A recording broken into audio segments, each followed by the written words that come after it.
want to ask one thing only the log number 8. What is log number 8 in your hand? Cái gì là khóa số 8 trong tay của chúng ta?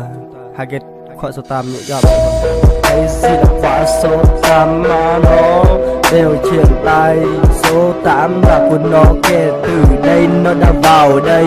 Khóa số 8 ở bên đó từng ngày từng ngó ra đây. Ngày nào nó cũng như thế. Khóa số 8 ở bên đôi tay. Khóa số 8 ở trên tay khi nó đứng quay trước qua. Khóa số 8 bên nó vẫn mở nở chưa nữa ra. Khóa số 8 ơi sao chưa thấy lạnh quá. Khóa số 8 ơi lạnh lắm quá ơi.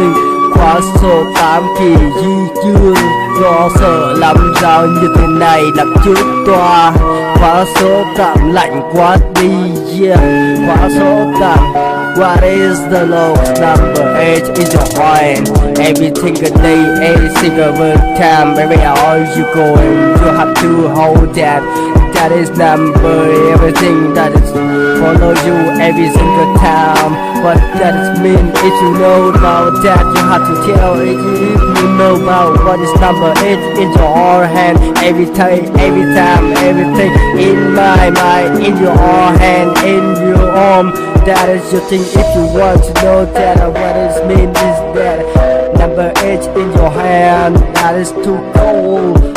Whatever you go outside, you have to hold that. If you remember what everything I am, just want to hold everything. I'm so sweet, like I'm my baby to say me. Don't you blame and be insane of me, baby. That I know about that. I know everything I've been through. That's what I have to say. Everything I just want to learn. I go to more people. What is they happen to the other day, what happened tomorrow, they never know what about. It's number 8 in your hand. I get more so fun your number 8 get more fun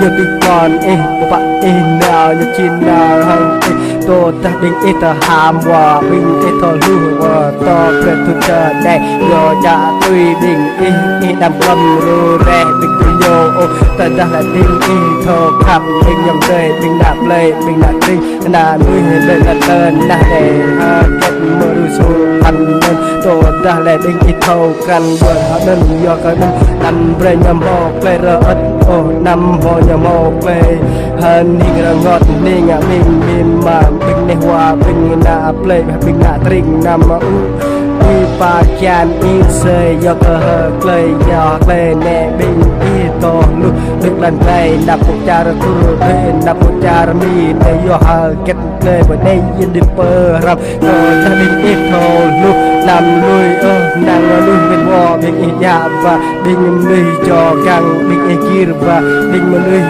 nhà ba xe bình ít chẹt và chèm và em bị mồ sum ao bị to hợp bể về đầm pơ cả ô gì khắp bị bằng gì